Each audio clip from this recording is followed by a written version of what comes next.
Chers oui basketteurs et oui basketteuses, j'espère que vous allez très très bien. Moi ça va très bien, je suis très heureux de vous retrouver. Aujourd'hui pour une nouvelle émission, il est 19h23, j'ai beaucoup de retard. Il y a deux raisons à cela. En fait déjà il y a beaucoup de choses à dire aujourd'hui, donc j'ai mis un peu plus de temps que ce que j'avais prévu pour préparer l'émission. Salut Julien, très heureux de te voir ici. Et la deuxième chose, c'est que j'ai eu un problème technique à la première connexion, donc j'étais prêt à peu près il y a à peu près 10 minutes, et en fait, la toute première connexion, l'écran s'est complètement figé et j'ai pas pu lancer le live. Salut Noé, j'ai bien reçu ton message, il va falloir qu'on fasse autrement. Merci à toi en tout cas. Alors, Noé fait partie des personnes qui aident WeBasket en ce moment à produire des nouveaux articles, notamment sur le site internet. Alors voilà de quoi on va parler. Je fais le chemin inverse. J'avais oublié de décocher tous les menus. On va parler des playoffs de LFB. On va bien entendu parler des playdowns, des playoffs de LF2 qui ont démarré ce week-end. Du mercato. Il y a encore beaucoup de news et j'ai pas encore tout mis. Je pense que chaque semaine, on va avoir à chaque fois des nouvelles infos sur les mouvements à venir pour la saison prochaine. Eurobasket 2019, ben oui, il y a eu une présélection qui a été annoncée par la Fédé. L'équipe de Valérie Garnier en groupe élargi a été annoncée. Le nouveau Palacium, ça a été annoncé cette semaine aussi. Bon, c'était dans les tuyaux, mais il y a eu quelques infos qui sont sorties. Donc le Palacium, c'est la salle de Villeneuve d'Ascq. Et bien entendu, votre thème, si on a le temps, parce que franchement, il y a vraiment beaucoup de choses à dire ce soir, mais allez-y, si vous souhaitez suggérer un thème qui n'a pas été abordé, hashtag thème, et vous pouvez me proposer les thèmes, vous posez des questions, faites ce que vous voulez, c'est votre émission aussi, c'est notre émission, tous ensemble. Vous voyez, aujourd'hui, on est avec, il y a un petit reflet là, mais on est avec Mamsi Diop, qui, pour la petite histoire, a fait un bon match ce week-end, qui a permis à Villeneuve d'être maintenu en Ligue féminine. On va en parler dans les playdowns. Je salue Yves, Elsa, Antoine, salut Antoine, et Yannick. Donc on va attaquer le premier sujet. Alors, si j'arrive à récupérer mon écran, comme d'habitude, hop, le voici.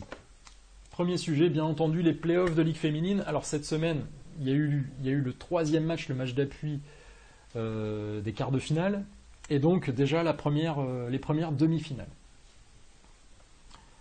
Donc ont été qualifiés pour les demi-finales.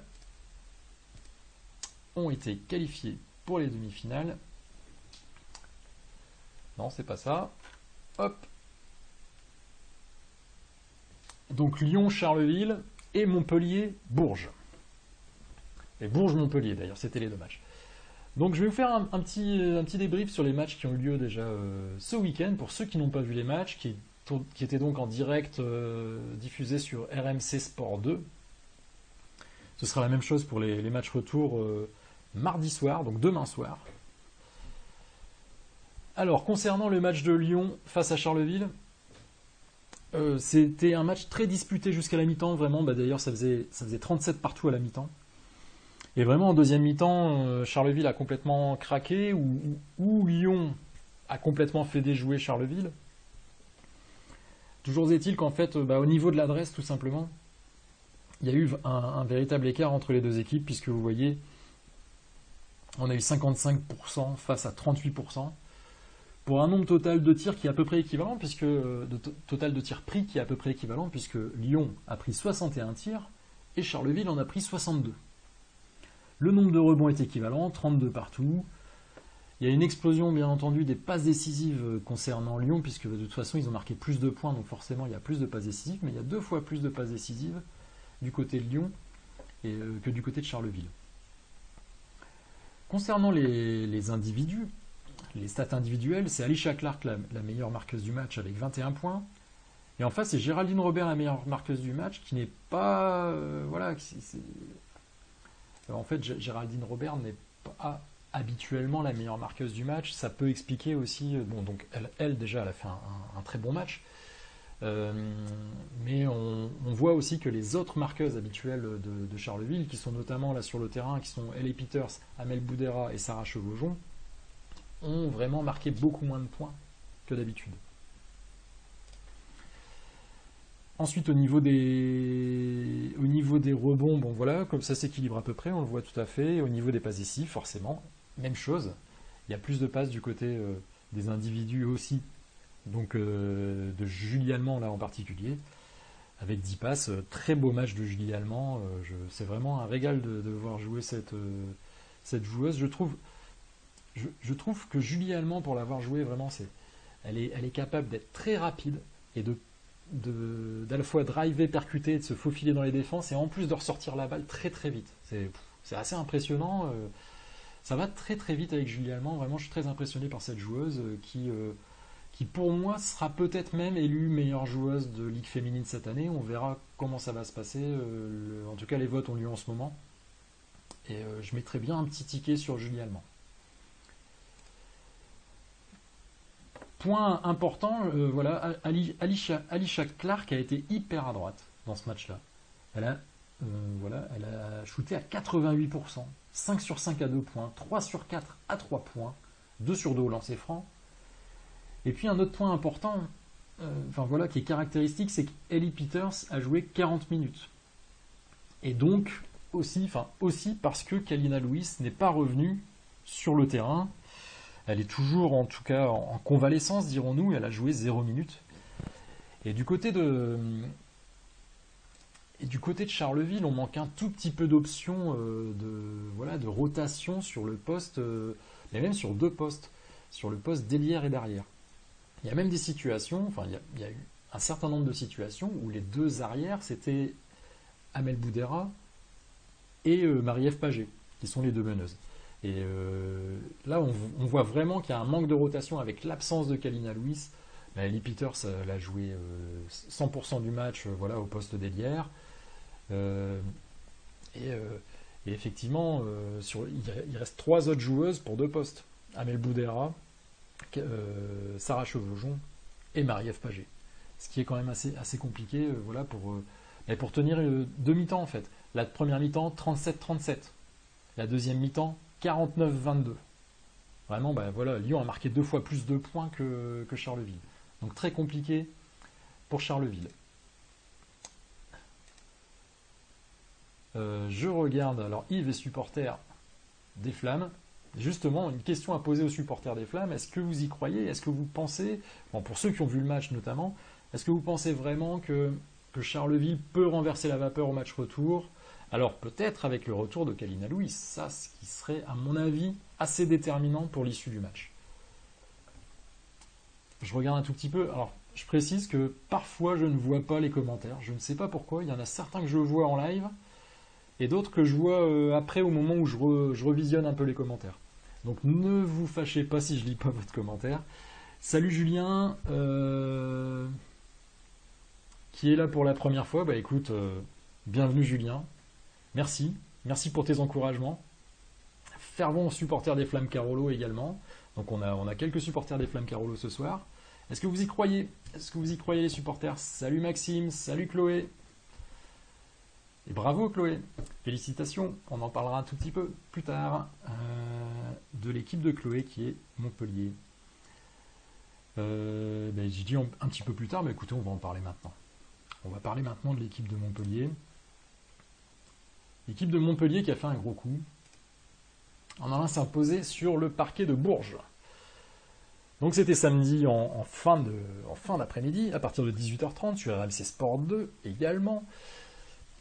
Et Montpellier a rendu la monnaie de sa pièce à Bourges, puisque Bourges était venu battre Montpellier, rappelez-vous, pour la dernière journée de la saison régulière de la Ligue féminine. Si je ne m'abuse, le score était de 75-74. Dernier point marqué à la toute dernière seconde avec un panier d'Elena Siak contre son camp, et qui avait donc coûté la 2e place à Montpellier, ou en tout cas qui avait permis à Bourges de conserver sa 2e place et d'avoir l'avantage du terrain pour ses playoffs. Mais voilà, dès ce samedi, cet avantage du terrain a été perdu par Bourges puisque Montpellier s'est imposé au Prado sur le score de 78-66. Même chose, Enfin, même chose, à peu près la même chose. Il y a beaucoup moins de points, il y a 10 points de moins à peu près. 28-26 à la mi-temps, à l'avantage de Bourges. Et, bon, bien entendu, là, cette fois, enfin, je dis cette fois, en fait, contrairement à la finale retour de l'Eurocoupe, là, Montpellier vraiment a été très adroit. On voit les pourcentages au shoot, on a 46% de taux de réussite, 53% à 2 points, 39% à 3 points. Voilà ce qui fait la différence au niveau de Montpellier. Quand ça rentre à 3 points, Montpellier, c'est très compliqué d'empêcher les paniers de rentrer, tout simplement. Et c'est très compliqué de battre Montpellier quand il y a une grosse adresse à 3 points. Ce qui arrive quand même souvent. On voit qu'au niveau des rebonds, au niveau des passes décisives, au niveau même des interceptions, en fait, il y a carrément match nul entre les deux équipes. On voit que Marine Johannes a dû énormément s'employer dans ce match. D'ailleurs, j'ai parlé du temps de jeu d'Hailey Peters tout à l'heure à 40 minutes. Marine Johannes a joué 39 minutes. Même chose, du côté de Bourges, on a des problèmes d'effectifs puisqu'il y a 2 blessures majeures qui sont Elodie Godin et Sarah Michel. Alors, tout comme pour Kalina Lewis, il est possible que Sarah Michel soit de retour. D'après les informations que j'ai vues, il est possible que Sarah Michel soit de retour pour le match retour. À la différence de Charleville, on a un petit peu en fait les mêmes mots du côté de Bourges et de Charleville. C'est vraiment un manque de profondeur de banc. Et donc, on tient le coup en première mi-temps, on fait jeu égal, même un peu supérieur, de 2 points à la mi-temps pour Bourges. Et en deuxième mi-temps, effectivement, là, il y a un côté physique qui doit entrer en ligne de compte, puisque il y a une grosse rotation. Alors, la rotation de Montpellier, c'est quelque chose d'incroyable, puisque elles sont 11 joueuses, je crois, professionnelles. Et elles ont même chose, un peu comme souvent, elles ont une rotation, allez, à peu près, chaque joueuse entre 10 et 20 minutes de jeu. Donc, il y a une énorme rotation. On peut quand même aussi féliciter quand même tout à fait particulièrement le match d'Andy Miem. Andy Miem qui a marqué 21 points, qui a pris 3 rebonds, qui a fait 4 passes décisives, qui a 24 dévals. Là vraiment Andy a tenu son rang de capitaine entre guillemets, elle est capitaine de l'équipe de France, elle n'est pas capitaine de Montpellier, mais de joueuse majeure. Voilà, elle a vraiment tenu son rang de joueuse majeure. Elle a eu une vraie influence sur ce match. Samy Whitcomb, bien entendu. Samy Whitcomb, on voit qu'elle est toujours présente au rebond, elle est toujours présente à la marque. Vraiment, grosse influence de Samy Whitcomb également. Et on voit qu'au niveau des passes, donc voilà, ça a été relativement. Il n'y a pas énormément de passes décisives finalement dans ce match. Quand on voit qu'il y a 30 passes décisives du côté de Lyon sur l'autre match, et qu'en fait les 3 autres équipes elles tournent à peu près à 15 passes décisives par match. C'est un point que j'ai rarement abordé, notamment on a souvent abordé la qualité de jeu de Charleville, je reviens sur le premier match, qui est une qualité de jeu qui est faite de passes et de mouvements et de retour vers l'extérieur pour des shoots à 3 points. Voilà, c'est un peu le style de Romuald Yarno. Et vraiment Lyon, je les trouve très impressionnants dans le mouvement. C'est-à-dire que on fait vraiment circuler la balle et ça court en attaque placée notamment. C'est-à-dire que c'est pas uniquement de la course verticale vers le panier adverse, c'est que c'est aussi de la course latérale ou circulaire quand on est en attaque placée. Et en fait, athlétiquement, c'est vraiment difficile à gérer quand on a une équipe qui court comme ça. Et je pense vraiment que c'était un point qui avait été voulu par Valérie Demory, sachant qu'il y avait un manque de rotation possible du côté de Charleville. Je pense qu'il y a une vraie volonté de fatiguer l'adversaire avec beaucoup de mouvements, des passes redoublées. Donc du côté de Montpellier, je pense que c'est un peu la même chose, c'est-à-dire que l'avantage de Montpellier a été aussi obtenu par cette rotation et donc par cette intensité qui est maintenue toujours très très haute sur le parquet. Et en face, il y avait juste Kebi Sharp et puis Iliana Rupert sur le banc, et ensuite des jeunes qui ont très peu joué. Enfin, je crois qu'il y en a une qui a quelques minutes. Et donc voilà, très compliqué notamment avec une équipe qui offre une grosse adversité, c'est très compliqué de tenir tout un match. Quand vous avez une équipe en face qui est un peu en dessous, avec votre 5 majeur, vous pouvez dominer le match. Je regarde s'il y a quelques commentaires. Oui, effectivement, Brice, le Landerneau Bretagne Basket a bien battu Lyon. Alors, le Landerneau Bretagne Basket a battu Lyon. Je crois que c'est une confusion, hein. Landerneau a battu Bourges. Donc tout est possible pour les Flammes. En cours de saison régulière, je pense que Lyon n'a perdu que 2 fois. C'était euh, face à Montpellier, me semble-t-il, et face à Nantes. Apparemment, donc, il y a peu de chances que Kalina joue. Alors, Julien croit à une possible victoire, mais pas une qualification. Bah oui, Lyon, en tout cas, Lyon m'a beaucoup impressionné. Et pas uniquement d'ailleurs sur le match de Charleville, hein, c'est aussi sur le match de Tarbes. Sur le match retour, notamment à Tarbes. Vraiment, alors oui, puis en plus, quand on a Pauline Salagnac et Ingrid Tancré qui sortent du banc, et même là, Clarissa Dos Santos qui a joué que 5 minutes. Clarissa Dos Santos n'a joué que 5 minutes, hein, sur ce match face à Charleville. On a vraiment des joueuses très très impressionnantes sur le banc du côté de Lyon. Salut Noémie. Yves nous dit peut-être une belle, ce serait bien, mais il faut aussi se réserver pour le 11 mai à Bercy. Alors je pense qu'il y aura de toute façon du temps de récupération. Ça peut être compliqué. D'ailleurs, les deux équipes en ballottage défavorable sont les deux finalistes de la Coupe de France. Pour la date de la Coupe de France, c'est le 11 mai et c'est au milieu des finales, hein. Donc jouer les finales c'est au milieu des finales de championnat de France. Jouer les finales de championnat de France et en plus jouer la finale de Coupe de France, pour ces deux équipes-là qui sont diminuées, alors j'imagine que de toute façon elles vont tout donner pour gagner leur demi-finale. Mais c'est mal embarqué, on a vraiment deux équipes qui sont diminuées au niveau des blessures.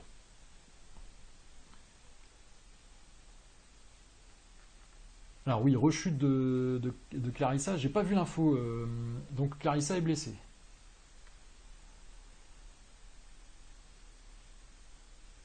Ah, j'ai pas vu l'info. Salut Thibaut, salut Marine.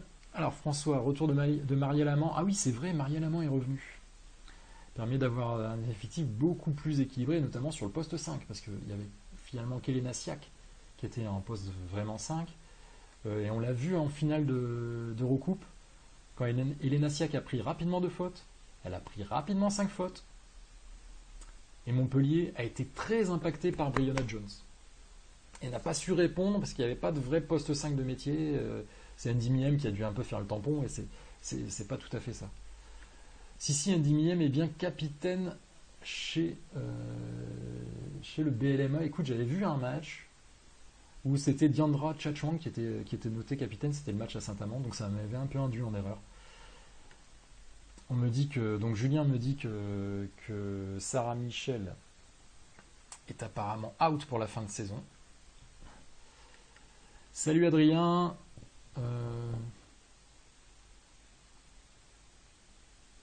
Donc voilà, François me dit effectivement que Bourges a su maintenir Elena Siak dans la raquette.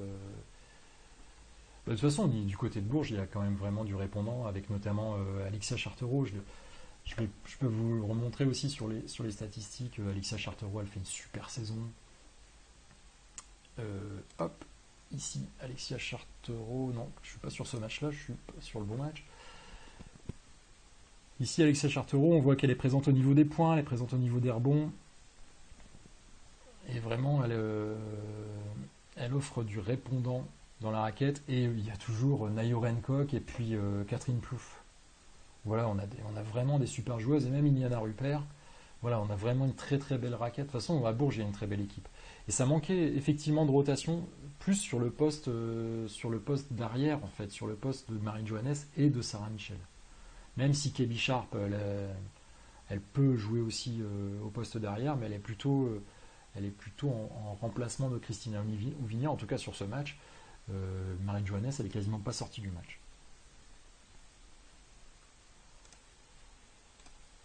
Je vais regarder un petit peu, y a-t-il de nouveaux commentaires? D'accord, désolé, je m'étais trompé, j'avais pas vu. Je me rappelais plus de la victoire de Landerneau, c'était en saison régulière, donc ça a dû m'échapper. C'était peut-être en plus en phase retour, hein. Salut Guillaume, salut Jean-Michel. Jean-Michel se positionne déjà, il pense que Lyon sera champion. C'est probable, n'empêche que, bon déjà, faut aller en finale, c'est pas encore fait. Mais effectivement, Lyon a l'air très fort, en tout cas au complet. Sauf que là, on vient de voir que Clarissa Dos Santos était blessée. Donc Lyon sera peut-être pas complètement au complet. Montpellier est à nouveau au complet. Salut Laure. On va parler un petit peu de Charnay tout à l'heure. Lyon a 3 joueuses blessées, Tursinovic, Chéri, out pour la fin de saison, Dos Santos. Effectivement, le BLMA est le seul des 4 demi-finalistes avec un effectif complet, tout à fait. Tout à fait, tout à fait. On va passer à la suite, on va passer au playdown. Voici les playdowns.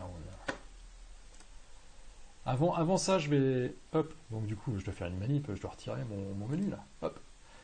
Avant ça, j'ai oublié un petit écran. Le petit écran, c'est le programme. Le programme de demain. Donc à 19h, RMC Sport 2, Charleville-Lyon. Je pense que ce sera super dans une super salle, comme ça l'était à Bourges. Là, pour le coup, il y a un... Bon, même si à Lyon, il y avait franchement une bonne ambiance sur le match aller. Il y avait vraiment... même si ce qui est regrettable, vraiment, j'aimerais un jour que toutes les salles de Ligue féminine aient 4 tribunes autour du terrain. À Lyon, il n'y en a que 3. Là, sur Amado Bonnet, il y a vraiment 2 tribunes latérales, une tribune derrière un panier et une autre tribune où, voilà, c'est des manches debout pour le VIP. En fait, la salle, on comprend que la salle, elle est adaptée. Voilà, on essaie de bricoler pour en faire une salle de basket, mais en fait, c'est sûrement une salle municipale, multisport, etc. À Bourges, à Charleville, on a des salles superbes qui sont faites exclusivement pour le basket, qui sont faites pour le basket de haut niveau. À Montpellier, on a vu, même si pour le coup c'est vraiment une salle, voilà, c'est vraiment une salle avec 4 tribunes, mais c'est 4 toutes petites tribunes. Il y a quoi, 1200, 1400 places, paraît-il. Et vraiment, c'est, enfin, je pense pour le développement du basket féminin, quand il y a une télé qui se déplace, les spectateurs, enfin franchement, si on voit un mur d'escalade au fond et puis voilà que d'un côté il n'y a pas de tribune. Qu'en fait, finalement, on a l'impression de se retrouver dans la salle de sport du coin, du quartier. Franchement, c'est pas terrible. Alors que, franchement, quand on est à Bourges ou à Charleville, ou même dans une moindre mesure, oui, il y a la Trocardière à Nantes. S'il y a des Nantais ce soir, ce qui est malheureux à la Trocardière, c'est une superbe salle, mais à chaque fois, c'est à moitié vide. Enfin, à moitié vide, même aux 3/4 vide. Hein. Là, on n'est pas vraiment sur le verre à moitié vide, à moitié plein. C'est vraiment trop vide à Nantes, alors que la salle est super. Mais c'est hyper important quand on a une télé qui est là, quand on a voilà, une retransmission. Alors je sais pas si sur RMC Sport il y a beaucoup de gens qui regardent le basket féminin, parce que sur RMC Sport, l'auditoire c'est essentiellement des gens qui sont peut-être venus par le basket, la Jeep Elite. C'est possible qu'il y ait des gens, qu'il y ait un vrai public de Jeep Elite, mais c'est surtout des gens du foot qui viennent pour la Champions League et puis la Première Ligue. Donc forcément, si on leur propose du basket féminin, ils vont peut-être pas regarder, mais si en plus, quand ils zappent, ils tombent sur une salle où ça a l'air d'être une petite salle de sport, je pense que voilà. Enfin, voilà, je dis un truc comme ça, mais pour moi, c'est très important aussi pour l'image, finalement, pour le côté spectacle, d'avoir des vraies belles salles, bien faites, pour que aussi, quand les télés viennent, bah, on voit un super spectacle et que ça donne envie à tout le monde d'y participer, en fait. Donc la petite parenthèse, très très grande. Je regarde le BLMA à 11, oui, je serai à Charleville. Nous dit Adrien. Maxime me demande combien a terminé Charleville. Charleville a terminé 4ème. Adrien lui avait déjà répondu. Donc Adrien se positionne sur le BLMA.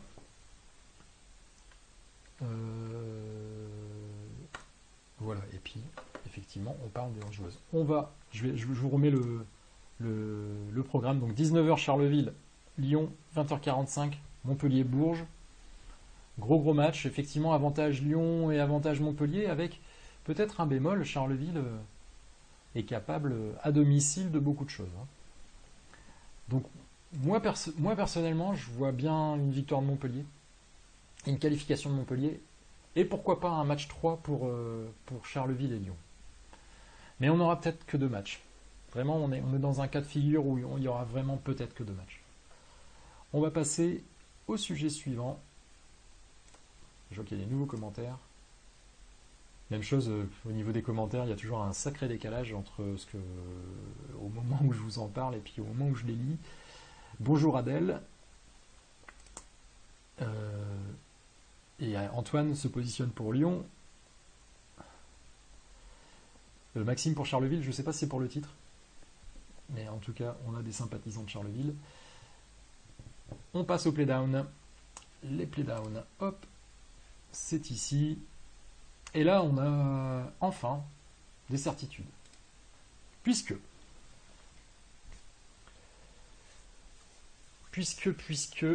Saint-Amand et Villeneuve sont sauvés. Alors, pourquoi Saint-Amand et Villeneuve sont sauvés? D'abord parce qu'ils ont gagné des matchs, notamment Villeneuve a gagné 2 matchs. Et en fait, dans cette campagne de play-off, donc Villeneuve a gagné les 2 derniers matchs à domicile face à Saint-Amand, 65-52, et face à Mondeville, 69-75.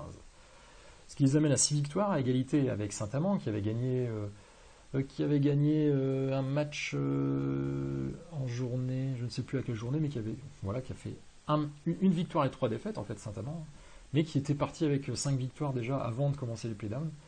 Et en fait, Mondeville est arrivé et a renversé Nantes. En fait, déjà, Mondeville a battu Nantes lors de la 3e journée, donc c'était mardi, sur le score de 80-68, et donc a pris l'avantage en fait au point avérage sur l'ensemble des 3 premiers matchs. Et puis, lors de la 4e journée, donc Mondeville a battu Saint-Amand à l'extérieur. Et voilà, Mondeville revenu à hauteur de Nantes, à 4 victoires, avec l'avantage du point avérage. Alors, j'ai vu que la LFB avait annoncé que les 2 équipes nordistes étaient qualifiées. Elles n'ont pourtant que 6 points, enfin que 6 victoires, et Mondeville et Nantes 4 victoires. Mais il faudrait se pencher un petit peu sur le calendrier. Je pense qu'en fait, il est peut-être impossible que... ouais, en fait, il est impossible que et Nantes et Mondeville aient 2 victoires, puisqu'ils vont se rencontrer, tout simplement. Donc en fait, que ce soit Villeneuve ou Saint-Amand ne peuvent pas être remontés par 2 équipes. Par Nantes et Mondeville, toutes les 2 ne peuvent pas passer au-dessus des nordistes, puisqu'il y aura forcément une défaite pour l'une des 2 équipes lors de la confrontation directe au dernier match. Et alors le dernier match, on voit, il aura lieu donc le 2 mai. Ça va arriver vite le 2 mai, hein. C'est vendredi. Je regarde, je vérifie. Le 2 mai. Hop. Et voilà. Me revoilà. J'ai eu un problème technique, puisqu'en fait, là, c'est mon ordinateur, il n'a pas supporté. Je suis allé regarder les dates sur l'horloge, là, en bas à droite, que sur tous les écrans de Windows, on a ça. Je me suis dit, c'est vrai, le 2 mai, c'est bientôt, puisqu'en fait, le 30, c'est demain.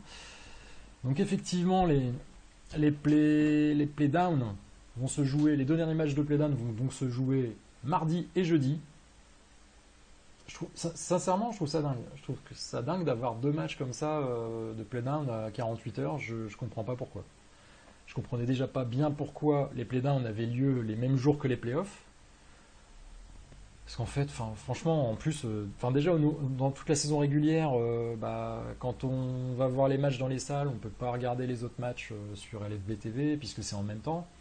Mais bon, à la limite, pourquoi pas. Mais dans les playoffs, je trouve que ce serait bien quand même que les playdowns ils se jouent par exemple je sais pas le vendredi et les playoffs le samedi, comme ça les gens vont voir les équipes dans les salles et puis peuvent regarder le match sur la télé quoi. Enfin petite salut Marion, merci d'être de retour. Je vois voilà Marion, Fabien, Clément, Chloé, François, merci à vous d'être là. Donc comme je l'ai dit tout à l'heure, problème d'ordinateur, mon ordinateur s'est complètement coincé. Je suis allé regarder la date, enfin les calendriers, et il a pas aimé. Parce qu'en fait, il y a déjà 3-4 fenêtres et tout. Je pense que je vais peut-être devoir changer d'ordinateur. Je ferai une cagnotte. Hein. Parce que, à mon avis, il faut un ordinateur avec une grosse carte graphique qui ne doit pas être trop le cas de celle... Enfin, la carte graphique, elle est pas mal, parce qu'elle me permet déjà de faire pas mal de montage. Et donc, bon, on va voir ce que ça donne. Donc, tiens, salut Stéphane. Merci à tous de revenir. Je vais continuer comme d'habitude, j'attends pas que tout le monde revienne, puisque, comme vous le savez, les émissions sont disponibles en replay, et donc il faut aussi que ce soit intéressant pour les gens qui vont regarder en replay. Et donc on en était au playdown. Je vais juste finir ce que je disais. En fait, voilà, maintenant on a un duel entre Nantes et Mondeville. Que ce soit Nantes ou Mondeville, ils reçoivent tous les deux la prochaine fois des équipes qui sont déjà sûres d'être maintenues. Saint-Amand, qui en fait, Saint-Amand, de mémoire, je crois qu'ils ont gagné le premier match, et en fait, et après, ils ont perdu les 3 suivants. Et Villeneuve, Villeneuve qui a gagné 2 matchs sur 4, non, qui a gagné 3 matchs sur 4. Parce que Villeneuve n'avait que 3 victoires. Maintenant, ils en ont 6. Donc ce sera Nantes-Saint-Amand mardi soir, Mondeville-Villeneuve d'Ascq mardi soir également. Et enfin, la dernière journée, là on aura une confrontation directe entre Nantes et Mondeville. Alors ça dépendra quand même des matchs qui auront eu lieu mardi, mais je dis vraiment Nantes-Mondeville sera peut-être tout simplement un match couperé. Et donc, admettons que les deux équipes aient le même résultat, donc mardi soir, il faudra une victoire à Nantes pour se sauver. Il y a quand même avantage à Mondeville au niveau point-avérage. Y a-t-il des gens parmi vous qui... je pense que c'est le moment de se positionner, puisque la prochaine fois qu'on se verra en live, ce sera fait. Donc, qui va se sauver, Nantes ou Mondeville, d'après vous? François nous dit, Playdown, je crois que c'est lié au match Pro B à Nantes vendredi. Ah oui, donc j'imagine qu'il y a une nécessité de jouer les matchs en même temps. Donc probablement, effectivement, que Nantes a demandé une dérogation pour jouer le match plus tôt. Et Villeneuve sera carrément un match sans enjeu, on pourrait annuler ce match. Bon, ça fera quelques entrées et la vente de sandwich et de bière à la salle Maurice Hugo de Saint-Amand. En théorie, ouais, voilà, effectivement, hein, c'est ça, l'obligation d'avoir les deux matchs à la même heure. Il semblerait que la finale se joue à la dernière journée. Quand même, Mondeville, il suffit à peu près, voilà, si Mondeville bat Villeneuve et que Nantes ne bat pas Saint-Amand, Mondeville est à peu près sûr d'être sauvé. Enfin, je dis à peu près parce que c'est du point-avérage. Je connais pas, voilà, j'ai pas regardé les scores exacts. En tout, pour maintenant, entre Nantes et Mondeville, il y a 3 matchs. Il faudra additionner le score des 3 matchs pour voir vraiment quel est l'écart d'avance de Mondeville. Antoine se positionne sur Mondeville qui va se sauver, ce qui sera incroyable quand même. Je rappelle que Mondeville avait uniquement 2 victoires dans la saison. Et Nantes en avait 6. On va pas refaire le débat des playoffs ce soir. Certains d'entre vous savent ce que j'en pense. Si, allez, on refait le débat. Je dis le débat des playoffs, non, le débat des playdowns. Qui parmi vous est pour ou contre le système des playdowns? Dites-moi, système des playdowns. Hashtag playdown pour, hashtag playdown contre. Moi, je suis résolument contre. Je considère que Mondeville, j'ai rien contre Mondeville, que l'équipe qui a fini dernière de la saison régulière, pour moi, c'est simple, c'est le sport, c'est comme ça, on descend. En plus, cette année, très précisément, Mondeville a fait donc uniquement 2 victoires et Nantes a fait 6 victoires. Rappelez-vous, Nantes a battu Lyon. Et bien, ça compte pas dans les playdowns. Et là, on voit qu'elles sont à égalité. Et si ça se trouve, c'est Mondeville qui va passer alors qu'elle a gagné 3 fois moins de matchs que Nantes dans la saison régulière. Hashtag playoff contre, playdown contre ou playdown pour. Qui est pour? C'est la question que je me pose. Et Guillaume pense aussi que Mondeville va rester. De toute façon, ils sont sur une phase positive. Ils n'ont quasiment rien gagné de la saison. Ils ont fait 2 victoires dans la saison et ils ont fait 2 victoires en playdown. Donc déjà en 4 matchs, ils ont déjà fait autant de victoires qu'en 11 matchs. Fabien est contre, tout le monde est contre. S'il y en a un qui est pour... Ah, François est pour. Alors là, il faudrait que tu m'expliques. François, faut m'expliquer pourquoi tu es pour. Est-ce que ça aurait sauvé Angers l'année où Angers est descendu? Faire un barrage avec le finaliste de Ligue 2. Olivier est contre. Le dernier doit descendre selon Julien. Contre pour Alban. Salut Alban, je t'avais pas vu ce soir. Voilà, tout à fait. Les playdowns peuvent être faussés par les équipes déjà sauvées. J'en ai un tout petit peu parlé tout à l'heure. Sur la prochaine journée qui a lieu mardi, Saint-Amand et Villeneuve sont sauvés. Franchement, pour elles, c'est un match amical. Et peut-être qu'il y en a une qui aura envie de gagner pour je ne sais quelle raison. Peut-être que je sais pas. Il y a que ce soit les joueuses individuellement, le coach, il y a un nouveau coach à Villeneuve. Peut-être qu'il va vouloir imprégner quelque chose et vouloir vraiment construire déjà l'effectif de l'année prochaine. Bonsoir Pierre, bonsoir Yelena. Oui Clément, pour répondre à ta question, playoff c'est pour la montée et playdown c'est pour la descente. On va passer au playoff de Ligue 2 justement. Qui va remplacer Mondeville ou Nantes? Ça a commencé, pour l'instant on en est qu'au quart de finale, il n'y a eu que des matchs aller en Ligue 2. Petite parenthèse, en playoff de Ligue féminine de basket, en Ligue 1, il n'y a pas eu de surprise. Les 4 premiers ont battu les 4 suivants. Donc en 2 matchs pour Lyon face à Tarbes et en 3 matchs pour les autres. Mais les favoris sont passés. Et bien en Ligue 2, déjà, il y a une surprise. Playoff de Ligue 2, hop. Angers a battu Aulnois de 3 points. Alors ça, c'était pas couru d'avance. Angers à domicile a battu Aulnois 85-82. Pour rappel, Angers était 3e et Aulnois était 6e. Oui, c'est ça. Chartres a battu Montbrison d'un seul point. Donc là, pour le coup, ça c'était le match, c'est le match, la plus grosse bascule. Chartres 4e face à Montbrison 5e. Donc c'est souvent là où il y a un petit peu de frottement. Charnay, là pour le coup, a battu assez sèchement Rezé 80-57. Et la surprise est venue de Reims. Reims est allé battre Toulouse sur le score de 71-66, donc à Toulouse. Et en fait, Toulouse était en super forme. Toulouse était sur, je crois, 7 ou 8 victoires de rang en fin de saison régulière. Et Reims avait justement chuté en fin de saison régulière et s'était retrouvé 7e. Alors que Reims avait, je crois, occupé même la 4e place en cours de saison. Et je suis allé regarder, et puis en fait, il s'est passé un truc, c'est qu'il y a Diana Balayera qui a fait peut-être le match de sa vie. Faudra lui demander. Elle est sortie du banc en fait. Elle était sur le banc, Diana Balayera, mais elle a marqué 25 points, elle a pris 7 rebonds, elle a fait une interception et 2 contres. Et voilà le facteur X. J'ai pas vu le match, mais en fait, quand on va voir la fiche détaillée statistique du match, on voit vraiment que en fait, cette joueuse-là, elle a surperformé, elle sortait du banc. Moi personnellement, je la connais pas. C'est quelqu'un qui a joué à Charleville, donc qui a fait l'INSEP, qui a joué une année à Charleville et 2 années à Landerneau. Elle était l'an dernier encore. Elle était à Landerneau l'an dernier lors de la montée en Ligue 1 en fait de Landerneau. Et là, elle était arrivée à Reims. C'est une jeune joueuse qui a 22-23 ans.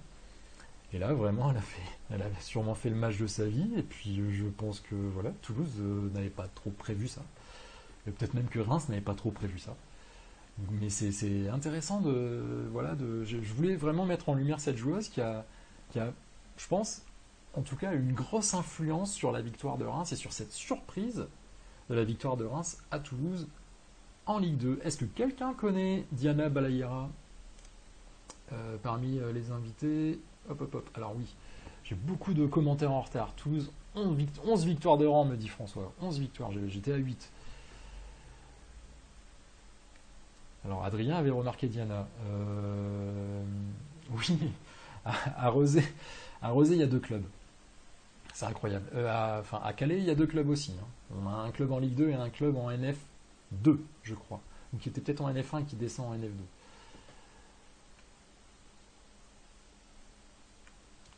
apparemment, Reims, oui, c'est une équipe un peu imprévisible cette saison. Mais j'ai vu que Reims avait fait des gros résultats cette saison.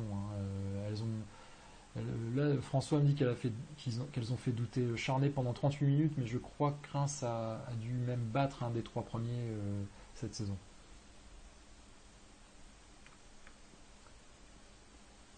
Voilà, Julien dit que Diana c'est une ancienne des Flammes et donc ça explique ça. Euh, Ouais, effectivement, je l'avais pas vu. François me dit que oui, voilà, François donc qui est notre consultant à Angers, dirons-nous, soulève le fait que Diana Balaïra avait fait un gros match en finale de LF2 l'an dernier, donc c'était Landerneau-Angers. Joueuse à ne pas sous-estimer. Will Reims a annoncé un nouveau coach dont j'ai oublié le nom, mais on l'a vu sur Post-Up, Guillaume. Pour connaître le nom du nouveau coach de Reims, je vous donne rendez-vous sur postup.fr. C'est monsieur Pince-Main, je crois, mais je ne voudrais pas dire de bêtises. Bonjour Mariam. François, d'accord.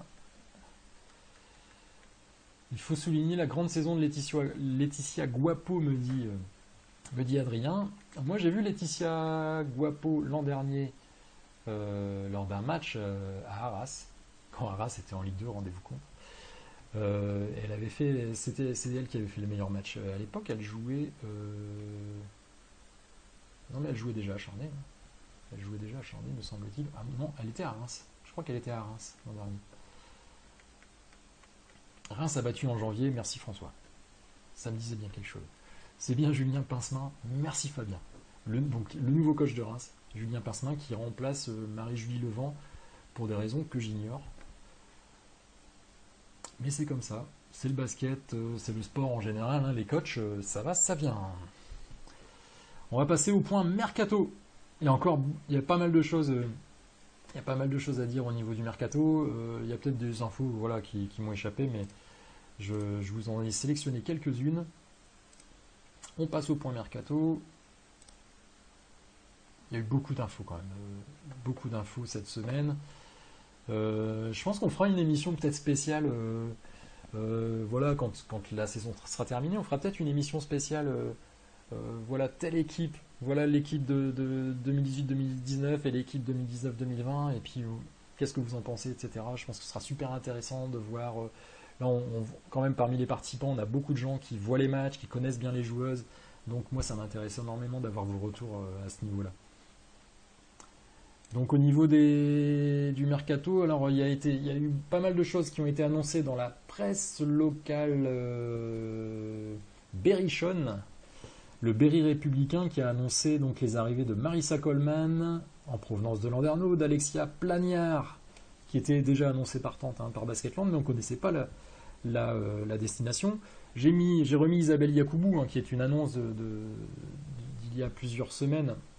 Isabelle Yacoubou, donc, qui va revenir en championnat de France, je pense que c'est suffisamment important pour le ressouligner et le re-souligner, et on en reparlera encore. C'est super qu'Isabelle Yacoubou revienne dans le championnat de France, une légende de l'équipe de France.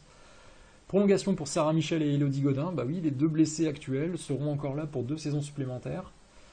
Départ de Marine Johannes, on le savait, pour le Lyon Asvel. Départ de Catherine Plouffe, qui avait été annoncé donc, du côté de Basketland. Et départ de Kaby Sharp, qui avait été annoncé.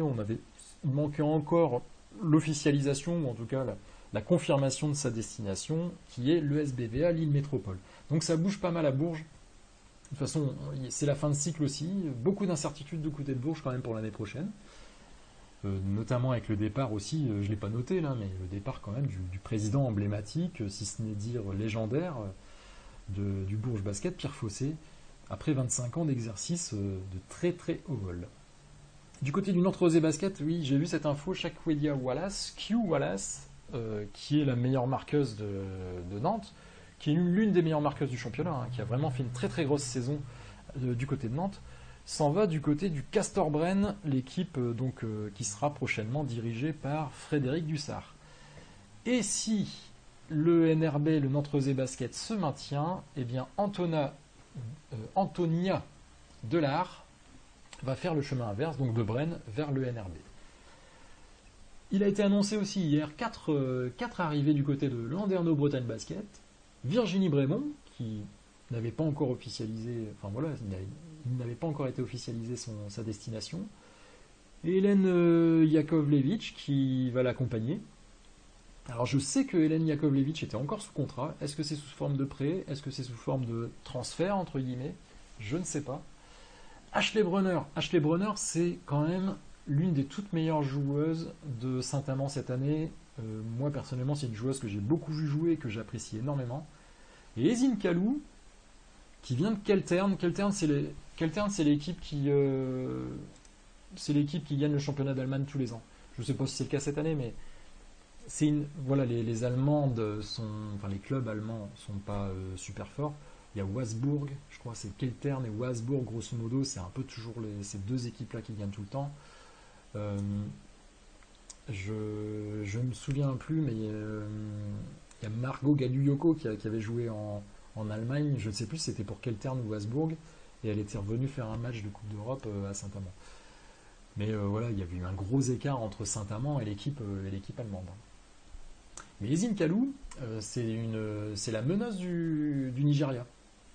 Donc qui a fait un gros coup quand même cette année en Coupe du Monde. Un Nigeria, première équipe africaine à se qualifier pour les quarts de finale d'une Coupe du Monde. Ezine Kalou, je la connais depuis 2016 au TQO. J'avais eu l'occasion de la voir jouer. Donc le TQO qui s'était déroulé à Nantes, justement à la Trocardière. Et elle avait mis notamment un buzzer beater exceptionnel.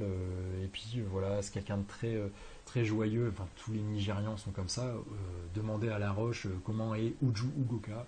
Voilà, ce sont des personnes qui portent une vraie joie de vivre. Donc ça, c'est aussi intéressant dans un vestiaire. Donc je reviens sur le tableau. Ezine Kalou, donc meneuse. Alors on voit quand même qu'il y a une tripotée de meneuses qui arrivent.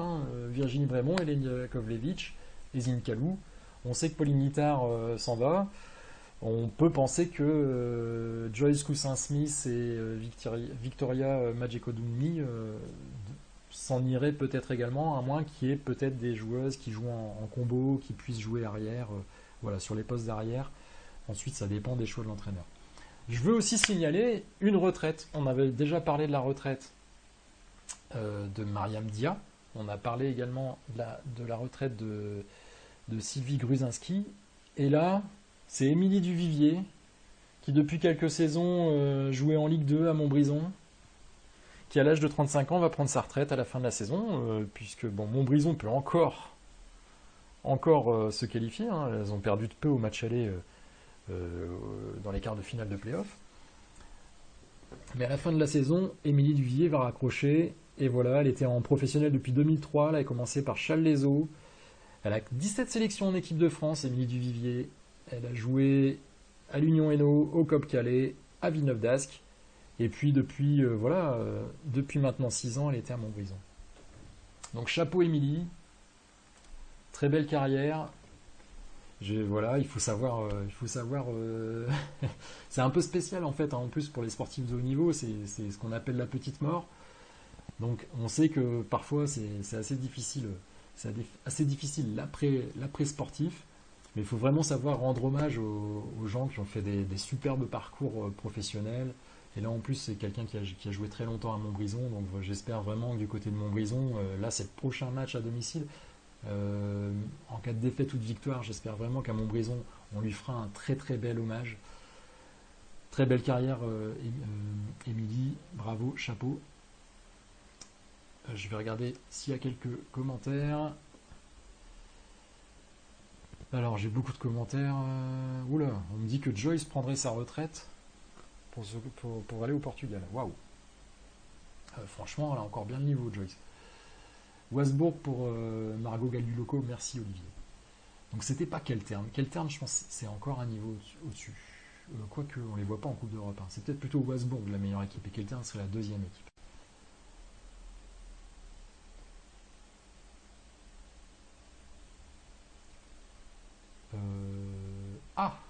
Oui, Guillaume nous parle de la suite de Pierre Fossé, qui serait Agnès Singer.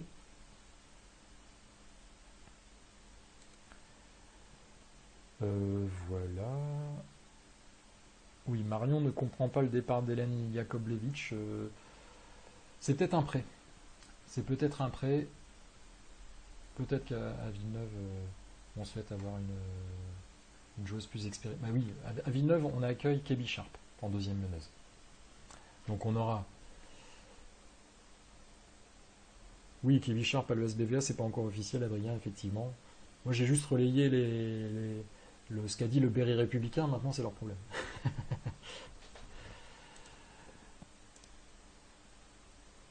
Alors... Tiens, Chloé me dit que BLMA avait joué contre Keltern en phase de poule. Et Olivier me dit que c'était dans la poule de Lyon, donc faut choisir. À mon avis, c'était pas la même poule. Alors, il y a beaucoup d'infos. Je vais pas pouvoir lire tous les commentaires parce que sinon, je pense que on en a pour très longtemps. D'accord. Keltern champion l'an dernier avec Rebecca Tobin dans l'équipe. Et elle y joue encore cette saison. Donc c'est Keltern qui est au-dessus. Ok. Très bien. Quel est le sujet suivant? Ah oui, le sujet suivant, en plus, c'est un gros sujet encore. Donc on va passer au sujet suivant qui est... Hop, Eurobasket 2019. Alors, j'ai même deux infos à donner. Là, j'ai vu une info qui est... Est-ce une bonne ou une mauvaise nouvelle? Tiens, Chloé va pouvoir se positionner parce que c'est une joueuse qu'elle adore. Il y a Alba Torrens qui a fini la saison blessée, en fait, avec Ekaterinbourg. Bon, elle a tenu encore un peu le coup pour être championne d'Europe. Et en fait, elle déclare forfait pour l'Eurobasket. Donc, mauvaise nouvelle quand même hein, pour l'Espagne. Et donc, peut-être bonne nouvelle pour la France, hein, puisque avoir Alba Torrens en moins dans l'équipe d'Espagne, c'est quand même quelque chose. Et puis, donc, l'autre information, bien entendu, dont je vais vous parler, ce sont les 19 présélectionnés en équipe de France, qui ont été annoncés, si je ne m'abuse, mercredi, par Valérie Garnier. Et donc, il y a quand même quelques surprises. Même si, finalement... Enfin, si, il y a une joueuse que j'ai pas vue arriver, moi, c'est Marine Fautou, quand même. Donc voilà, on a Valériane Ayayi, Mariam Badian, Ornella Bancolé. Alors Ornella Bancolé, moi c'est une joueuse que j'ai vue arriver. Ornella en fait, elle sort de deux graves blessures. Elle avait très peu joué. Elle avait été très performante en Ligue 2 à Calais il y a 2 saisons. Il y a 2 saisons. Et vraiment, on voyait que c'était une très très bonne joueuse, hyper polyvalente, athlétique, technique, shooteuse, voilà tout. Et là, cette année, vraiment, elle a explosé à Montpellier en revenant en plus d'une grave blessure. Donc vraiment, moi, j'avais vraiment mis un ticket sur elle, sur en tout cas son utilité en équipe de France, au moins pour challenger les autres, pour challenger les filles de son poste, parce que vraiment, c'est quelqu'un de très impactant. Romane Berniès, Alexia Chartereau, Sarah Chevaujon, même chose. Sarah Chevaujon qui avait mis du temps à éclore, en fait, notamment du côté de Bourges, où elle avait vraiment mis du temps à s'imposer. Là, cette saison, elle s'est vraiment imposée, et même comme la leader d'attaque de Charleville par moment. Hein. Il y a plusieurs matchs où vraiment Sarah Chevaujon était la meilleure marqueuse de Charleville. Donc vraiment bravo à elle, à 26 ans. Je pense qu'elle a pris elle a dû passer un cap physiquement, je pense. Et donc quand on passe un cap physiquement, il y a aussi la confiance qui vient avec, il y a beaucoup de choses. Et je pense que maintenant, elle se sent dominante. Moi je l'ai vraiment vu à Saint-Amand, dans le match de Saint-Amand, en fait Sarah Chevaujon était sur le banc. Et donc il y a toujours un moment donné dans le match où il y a un petit peu ce qu'on appelle en NBA la second unit qui arrive sur le terrain, c'est-à-dire les premières rotations qui arrivent, et on fait rentrer les premières remplaçantes. Et quand Sarah Chevaujon, elle sortait du banc, mais elle explosait, voilà, boum, elle apportait un gros plus en sortant du banc. Donc vous avez vous avez peut-être Kalina Louis qui se repose un peu. Il y a Sarah Chevaujon qui rentre, qui est en face de votre remplaçante à vous et qui est indéfendable. Donc vraiment, je pense qu'elle a une carte à jouer. Elle est en super forme, Sarah Chevaujon. Elle a peut-être une carte à jouer justement dans cette présélection. Elena Siak, bon, ça, je pense qu'on peut déjà verrouiller. Elena Siak sera à l'Eurobasket, sauf blessure. Hein. Olivia Epoupa, Marine Fautou, donc la surprise pour moi. Sandrine Gruda, bien entendu.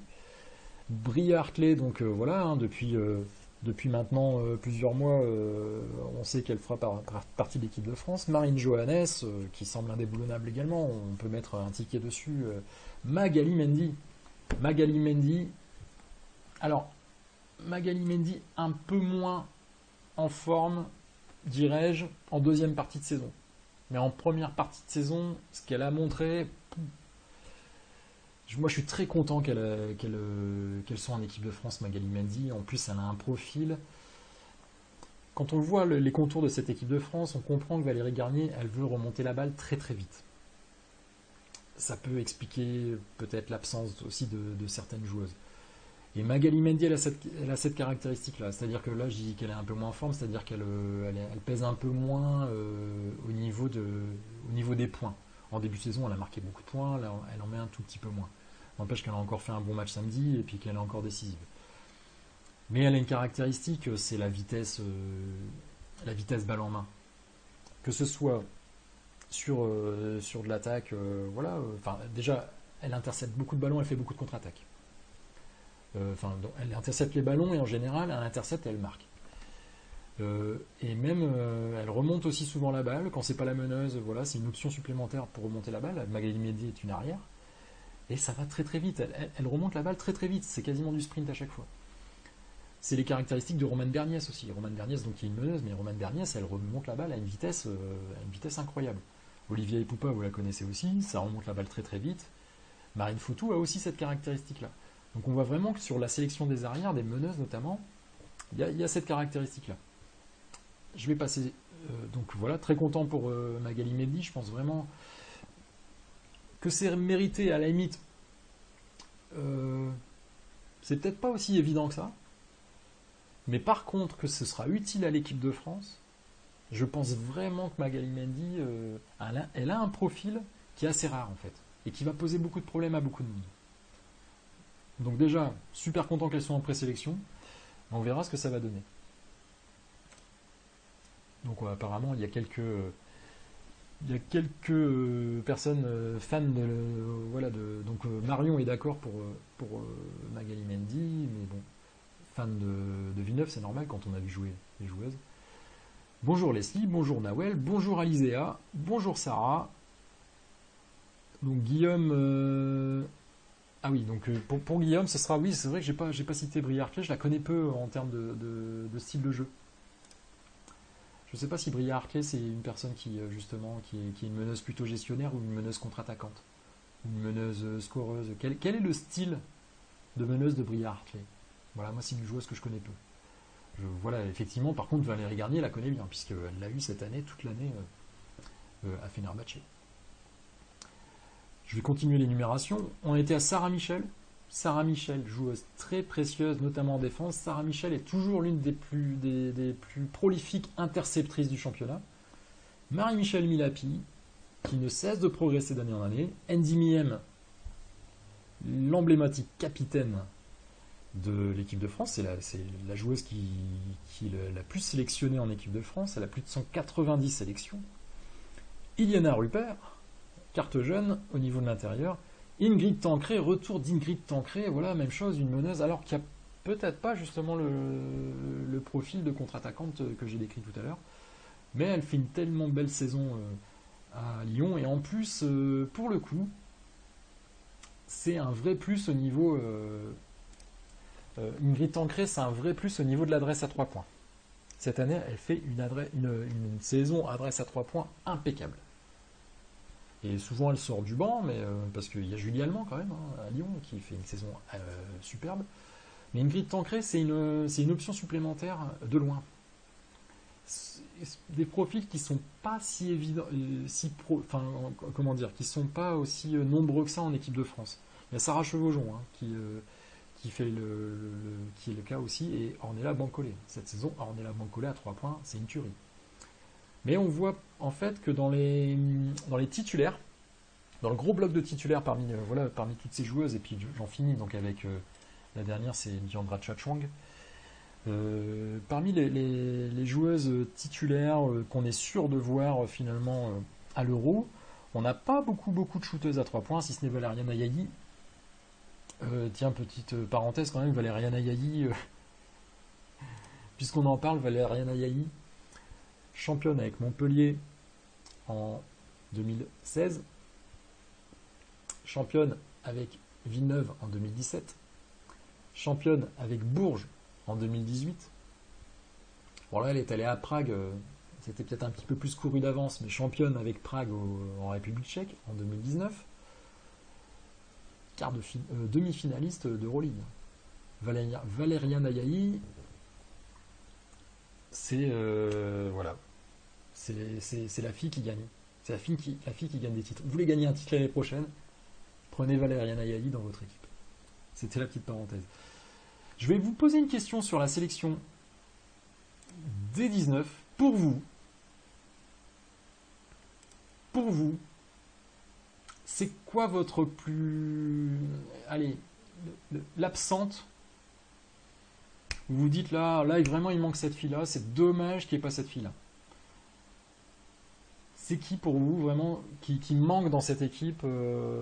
Voilà, il y a quelques surprises, il y a quelques nouvelles joueuses qui arrivent. Quelle est selon vous la joueuse qui aurait mérité, qui aurait vraiment mérité d'être dans cette liste des 19?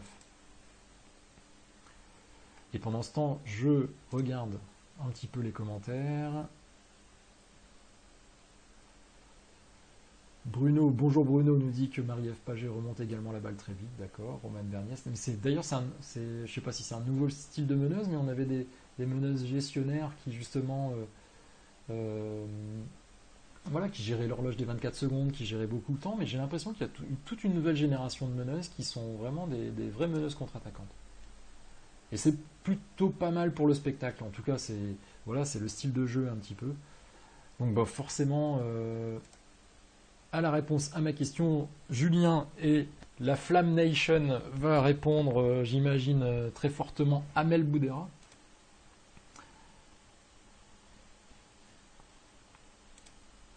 J'ai un peu de mal à faire défiler les commentaires. Et effectivement, Amel Boudera, c'est la première personne à qui on pense. Mais en fait, c'est un peu tout. C'est un petit peu toujours la même chose. L'an dernier, rappelez-vous, Amel Boudera avait fait partie du groupe des 19. Alors je sais pas si elles étaient 19, elles étaient peut-être plus ou moins, peut-être 18, je sais plus. Peut-être, je me demande même si elles n'étaient pas 17. Et elle avait fait partie du premier wagon qui était parti. On peut citer aussi l'an dernier qui avait participé à la préparation. Il me semble qu'il y avait la joueuse de Tarbes, Adja Conte. Il y avait Abigail aussi qui avait dû renoncer au mondial pour soigner une blessure. Là, on voit qu'Abigail n'a pas été de nouveau sollicitée.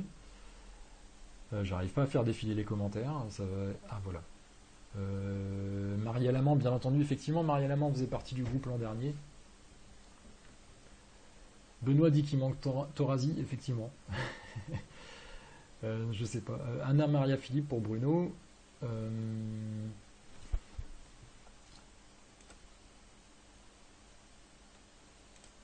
Ok, Maria Lamont, c'est vrai que. Bah, en fait, Maria Lamont, elle a été blessée assez tôt dans l'année. Hein. Et c'est vrai que c'est compliqué, effectivement, de sélectionner une joueuse comme ça qui a beaucoup manqué. Il y a une autre absente dont on ne parle plus, malheureusement, qui avait fait un superbe Euro il y a 2 ans, rappelez-vous. C'est Khadija Nité. Khadija, elle avait fait une superbe saison. Voilà, je me rappelle vraiment l'avoir vu jouer et de m'être dit, mais enfin l'année donc il y a 2 ans, hein, l'année 2017, l'année 2016-2017. Et en plus, elle a un profil de grande joueuse très rapide. Et je trouve que cet été à la Coupe du Monde, elle a aussi manqué en fait. Donc on va passer au sujet suivant. On a fait un article sur webasket.tv, c'est Noé qui l'a fait, je remercie Noé. Donc il a détaillé un petit peu les saisons de chaque joueuse, en quelques lignes, vraiment les stats, voilà, pour vous donner encore un petit peu plus d'éléments sur les joueuses présélectionnées par Valérie Garnier. Vous pouvez aller sur webasket.tv, et puis il y a un sujet qui parle de la présélection des 19 joueuses pour l'Euro, enfin pour la préparation de l'Euro basket. Dernier sujet avant de parler de votre thème éventuel, n'hésitez pas, toujours dites-moi #thème si vous souhaitez parler de quelque chose. Il y a une info, c'est le nouveau Palacium à l'ESBVA Lille Métropole.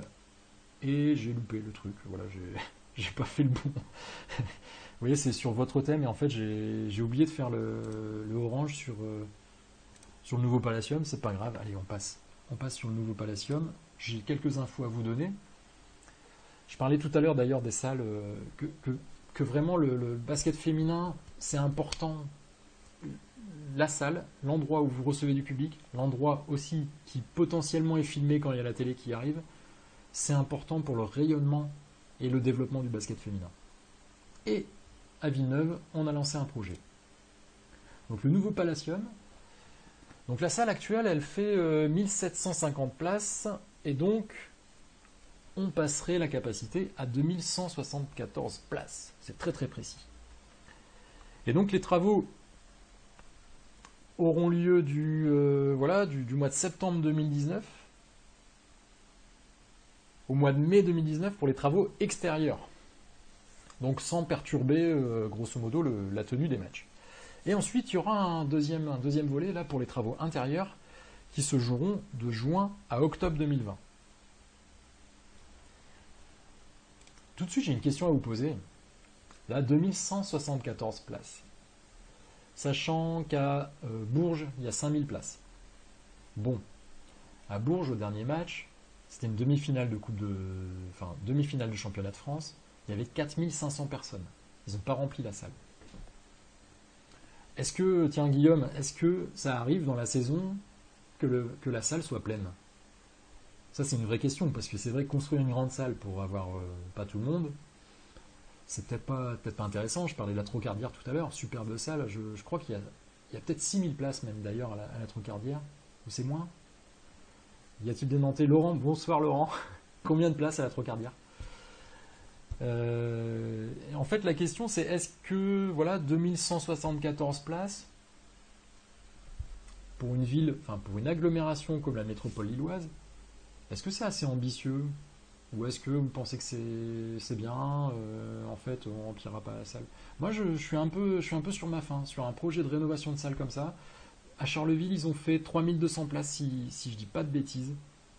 Mais il y a plein de fois où c'est plein. Hein. Donc, est-ce qu'à Lille, on peut pas faire 3, 4000, 5000 places? Qu'est-ce que vous en pensez? Benoît demande s'ils ont amélioré l'éclairage du Palacium. Quand je vois ça, quand je vois la photo, j'ai pas l'impression. En fait, et notamment pour nous en vidéo, quand on filme notamment les matchs, on a un vrai problème de contre-jour avec le public. En fait, le parquet est très éclairé et le public est dans l'ombre. Et des fois, ça donne pas des belles images. Alors en plus, quand on a les panneaux lumineux publicitaires, on a des vrais problèmes de lumière et en fait, c'est une salle qui nécessiterait d'être plus éclairée. Quand je vois les images, on dirait pas qu'il y ait une prévision d'avoir plus d'éclairage. Guillaume nous dit que c'est plutôt rare les fois où Bourges remplit la salle. 5000 places qui ne sont pas remplies. Les derniers matchs, c'est entre 4002 et 4005. Donc quand même, 4000, c'est jouable. Hein. Et franchement, là, donc on est à 2174 du côté de 2174 du côté du projet de Villeneuve, donc pour horizon octobre 2020. Moi, je trouve ça un peu dommage. Je pense qu'on pourrait vraiment faire une salle de 4000 places. En plus, c'est l'agglomération de Lille, c'est pas l'agglomération de Bourges. Maintenant, voilà, j'imagine que c'est aussi une histoire d'argent. Je ne me rappelle plus du montant, c'est plusieurs millions d'euros pour faire la rénovation, déjà, avec pas tellement beaucoup plus de place, quoi. Effectivement, Marion... Voilà, Guillaume nous dit que l'ancien Prado était à 3000 et que c'était trop petit. Donc il y a un truc comme ça. Je pense d'ailleurs qu'à Bourges, en fait, 5000, c'est bien. Enfin, franchement, si tu fais 5000 et puis que tu as une jauge à 5000 et sur le dernier match avec 4500, je pense que ça aurait mérité qu'il y ait plus de monde. Maintenant, peut-être que les gens de Bourges sont trop habitués à gagner, donc ils sont un peu blasés, je sais pas. Mais bon, quand tu es à 4500, c'est pas mal. Bonjour Max. On est un petit peu en train de parler d'un sujet que tu connais bien. Tu me dis oui, c'est prévu, mais je ne sais pas de quoi tu parles. L'extension au niveau des places, peut-être. Max, peux-tu nous rappeler, si c'est pas indiscret, Quel est le montant total des travaux à Villeneuve? Alors, Charleville, 2300 spectateurs de moyenne la saison dernière. D'accord, nous dit Bruno. Alors, quitte à faire... voilà. En fait, apparemment, le plus gros des travaux, ça sera vraiment sur l'aménagement de la salle. C'est-à-dire que la configuration de la salle va beaucoup changer. Et notamment dans la création d'un espèce de clubhouse pour les supporters et puis d'un espace mieux agencé pour les partenaires. Donc en fait, il est possible qu'on gagne énormément en qualité d'accueil.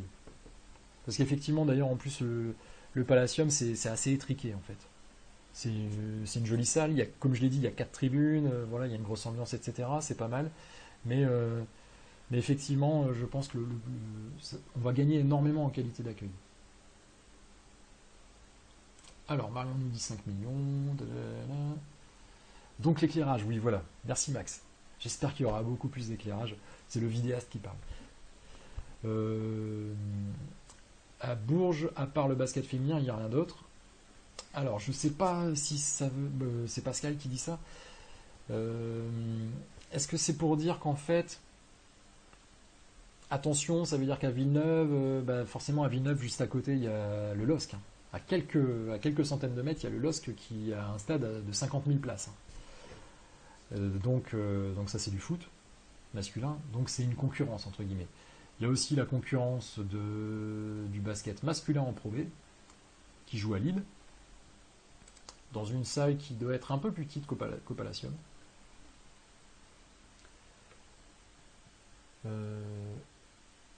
D'accord, Max vous donne quelques infos. Travaux aujourd'hui, on parle espace VIP de 600 mètres carrés. Voilà, ça c'est aussi important et souvent les salles, en tout cas dans le basket féminin, elles sont elles sont même pas prévues pour avoir un espace VIP. On l'a un peu vu à Mado Bonnet. Il y a un espace VIP qui est en bord de terrain carrément et je pense qu'ils n'ont pas la possibilité. À Charleville, pour la petite histoire, à Charleville, même la salle en elle-même n'avait pas prévu un espace VIP suffisamment grand, mais heureusement, ils ont un gros espace autour et ils ont installé un chapiteau, en fait, juste à côté du stade. Et en fait, ils ont un vrai bel espace VIP sous un chapiteau.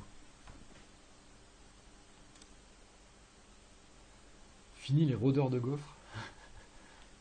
Éclairage sono, panier, parquet, tribune, oui, tout sera refait au Palacium. Ce qui explique en fait qu'il n'y a pas forcément une plus grosse capacité, mais il y a vraiment un meilleur aménagement de la salle.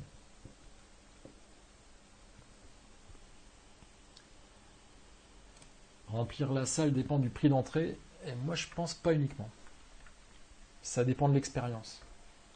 Plus vous aurez une belle expérience, et notamment il y a un élément très important, c'est l'ambiance dans une salle. Et je pense qu'à Charleville, ils ont réussi ça.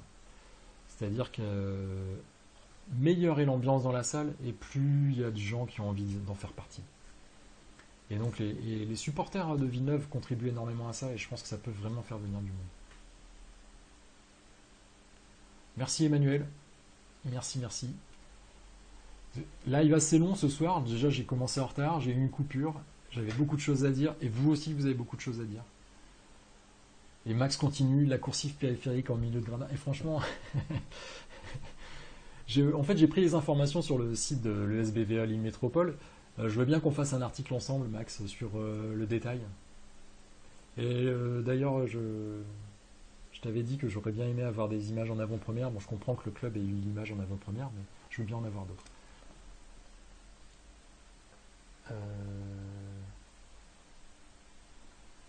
D'accord. Ok, bon, on a pas mal d'informations. J'en profite, est-ce que vous avez un thème? Est-ce que vous avez un thème à proposer dont on n'a pas parlé ce soir? Alors, en fait, votre thème, c'est un peu le Palacium. C'est un peu ça. J'en profite également pour vous rappeler, pour ceux qui ne l'ont pas encore fait, d'aller vous inscrire pour recevoir la super vidéo qu'on a faite avec les 5 joueuses de Ligue féminine, Amel Boudera, Alix Duché, Clarence Jaldi Tabdi, Maud Bédénou et Pauline Ittard. On leur a posé un questionnaire de personnalité, c'est le questionnaire de Proust, ou quelque chose qui ressemble au questionnaire de Proust. Ça donne une bonne grosse vidéo d'une quinzaine de minutes. Rendez-vous sur webasket.tv et je vous mettrai l'adresse en commentaire. J'ai mis l'adresse en commentaire dans la première vidéo qui a été coupée. Je la mettrai aussi pour celle-ci. N'hésitez pas, voilà, vous inscrivez, vous recevez la vidéo dans votre boîte email. Je regarde. Voilà, j'ai fait un petit peu le tour des commentaires.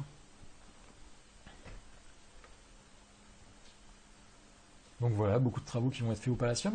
En fait, j'espère que voilà, qu'il y aura d'autres clubs de basket féminin qui prendront exemple sur les clubs qu'on a cités.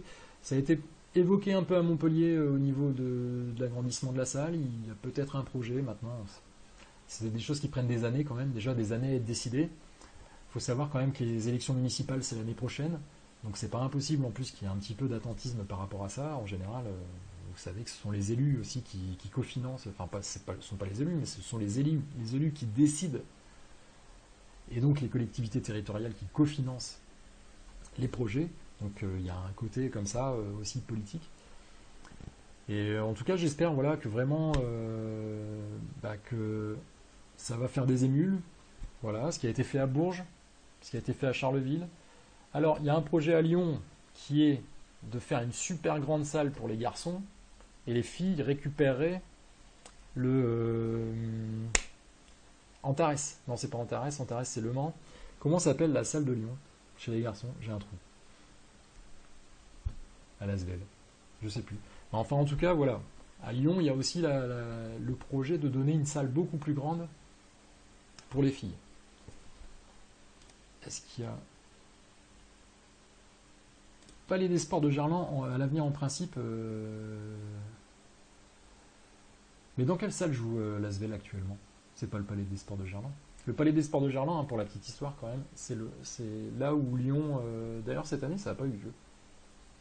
Mais tous les ans, depuis... Enfin, ces 2 dernières années, il y avait toujours un match de gala qui avait été fait à Lyon, et le Palais des Sports de Gerland, pour mémoire, c'est 6000 places. Hein. Et le record d'affluence pour un match de Ligue féminine, c'est Lyon. C'est Lyon qui le détient, parce qu'ils ont fait occasionnellement, une fois par an, un gros coup. C'est l'Astrobal, oui. Merci. Astrobal, merci. C'est ça. Je savais que c'était un nom comme ça. J'ai dit Antares, mais Antares, c'est le nom. Ok, bon, je pense qu'on a fait le tour. Je vous remercie. 10 000 places pour la nouvelle salle de Lyon. Ça, c'est super, un super projet. Super projet. De mémoire, en France, de toute façon, ce sera la plus grande salle de France, si on compte pas Bercy, bien entendu, puisque Bercy, l'accord au Hotel Arena, je crois que c'est 11 000. Et puis, pour la petite histoire aussi, la plus grande affluence qu'il y ait eu pour du basket en France, c'était au stade Pierre-Mauroy de Villeneuve-d'Ascq pour l'Eurobasket. Je ne me rappelle plus, je crois que c'était dans les 30 000. Je crois que c'était 30 000 spectateurs pour l'Eurobasket, peut-être un match de l'équipe de France, ou en tout cas, à tous les matchs, il y avait plein de monde. Enfin, il y avait plusieurs matchs par journée, et puis effectivement, on avait vraiment rempli les salles. Donc, comme quoi, oui, c'est délicat d'avoir des grandes salles qui ne seraient pas remplies, mais le basket, quand même, il y a des exemples. Il y a des exemples qui montrent que parfois, en France aussi, on remplit des grandes salles.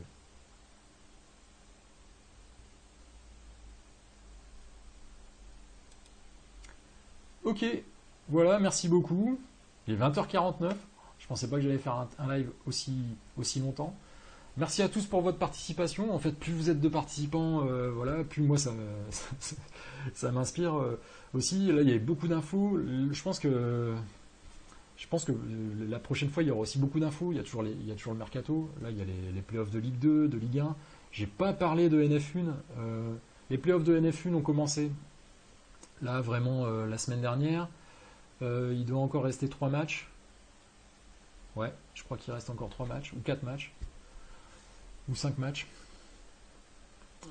Donc je parlerai un petit peu plus tard des playoffs de NF1. Il y a la finale de Coupe de France qui va arriver.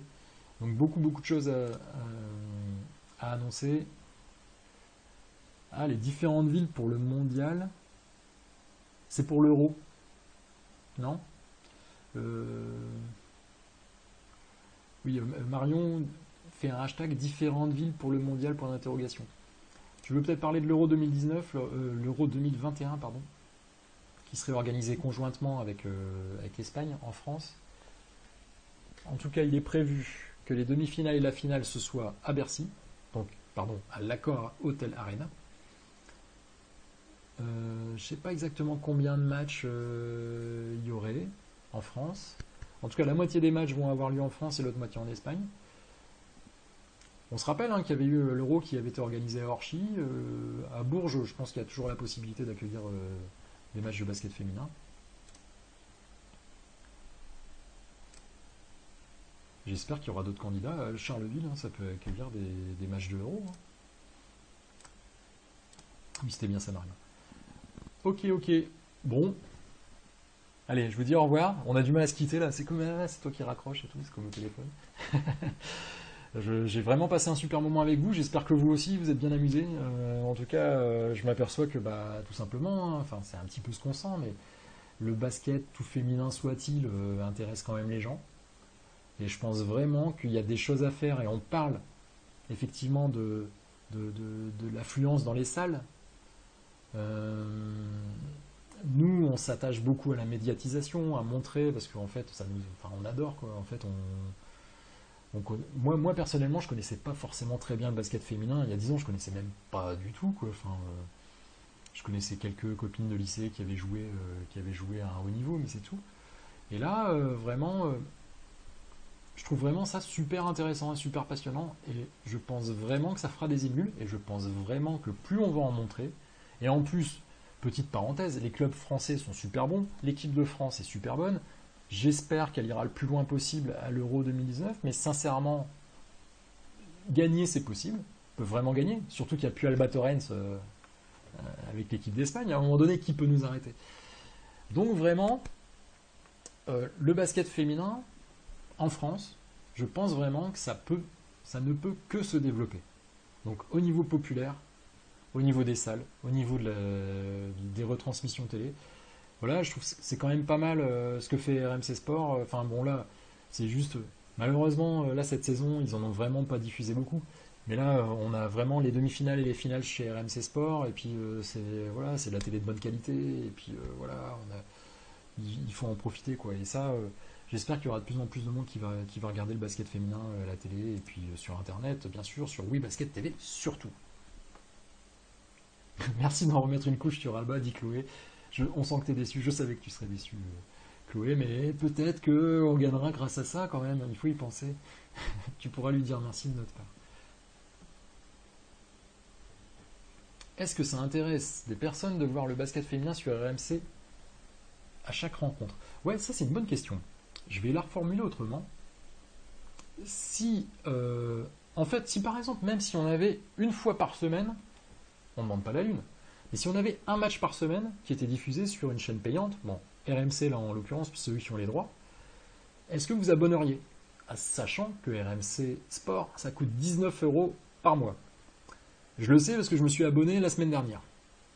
Je me suis abonné la semaine dernière, pourquoi? Parce qu'en fait, ils ont diffusé 2 matchs cette saison, le Trophée des Champions, enfin le match des champions, et puis je crois un autre match dans la saison, je me rappelle plus bien. C'était peut-être Bourges-Montpellier d'ailleurs. Et puis c'est tout, ils n'ont pas diffusé d'autres matchs. Ils en parlent assez peu, ils l'évoquent parfois. Et là, effectivement, là, ils font un gros coup et ils diffusent donc les 4 demi-finales minimum. Il y aura peut-être des matchs d'appui en plus, donc on peut avoir entre 4 et 6 matchs en demi-finale. Et puis entre 3 et 5 matchs en finale. Donc là, ça vaut vraiment le coup de s'abonner, pour le coup. Pour ceux qui suivent le basket féminin en ce moment, vous vous abonnez, ça coûte 20 €. Une fois que c'est terminé, vous vous désabonnez, quoi. Là, ça vaut le coup. Mais sur une saison, est-ce que vous seriez prêt à vous abonner tous les mois? Vraiment, 19 € par mois pour voir, admettons, un match par semaine? C'est une vraie bonne question. Enfin, moi, oui, bien sûr, mais est-ce que c'est un format qui vous intéresse? Merci Benoît. Merci Benoît pour le truc. Bourges-Montpellier diffusé. C'est ça, ouais. Bourges-Montpellier cette saison. Bonjour Shanavia. Hello Shanavia. Good game this weekend. I saw this. Shanavia Downdale est la joueuse américaine d'Olno Emery. Et elle a fait un super match ce week-end. Vous voyez, Olno a perdu de très peu. Alors, l'Euro sera en même temps que la Coupe du Monde féminine de basket. Bien dommage. Oui, c'est vrai. Ça, c'est... Bon, on pourra suivre les deux. Mais effectivement, le public risque de regarder plus facilement peut-être le foot. Et puis surtout que l'Eurobasket, ce sera sur Canal. Et l'Eurofoot féminin, je ne sais pas, mais à mon avis, ce sera sur le service public ou quelque chose comme ça. Ce sera peut-être en clair, quoi. Et la finale d'Eurocoupe, oui, Chloé, effectivement, tout à fait. Les deux finales, la double confrontation au finale d'Eurocoupe. Salut Elodie, c'est la fin. Je suis très content de te voir là. Je vais vous laisser. Allez, on arrête. Là, moi, je suis crevé, j'en peux plus. Bon, c'était un vrai plaisir d'être avec vous. Je vous dis tout simplement à la semaine prochaine. Je le répète, ce live est disponible en replay. Alors, il sera en 2 replays là sur Facebook, puisque j'ai eu une coupure tout à l'heure. Et sur YouTube, je vais les remettre en une vidéo. Hein. Je vais essayer de faire le montage. Bim, je vais tout mettre en une vidéo. À mon avis, ça va être une vidéo. Là, je vois 58 minutes sur le deuxième opus. Ça va être une vidéo d'1h30. Ça va être pour les dingues. Mais ce qu'on fait toujours sur le site, on vous met la vidéo sur le site webasket.tv et en dessous, on vous met un résumé en texte. Pour ceux qui n'ont pas envie de se coltiner 1h30 de Stéphane Dessène qui parle, quoi. Je peux les comprendre. Et surtout que c'est pas tout à fait la même chose que d'être en live et de participer. Je vous remercie encore une fois, je vous fais des gros bisous, vive le basket féminin et je vous dis à très très bientôt. Ciao, ciao, ciao. Ciao, ciao. Prenez soin de vous.